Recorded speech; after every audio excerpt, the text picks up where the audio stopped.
आहे बारामतीचा तिढा सागरवर सुटणार का असा सवाल उपस्थित झालाय, कारण हर्षवर्धन पाटील यांना फडणवीसांनी बोलावलंय।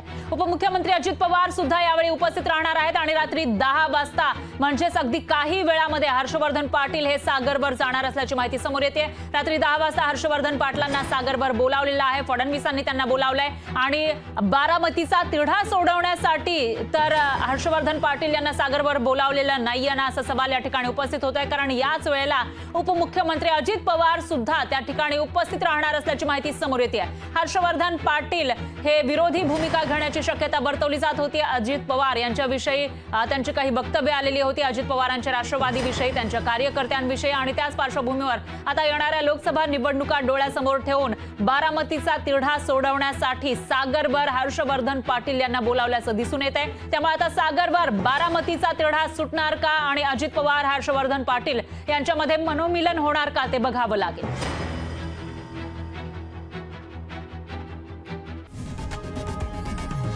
लोकशाही मराठी ऐका, पहा, जागरूक रहा।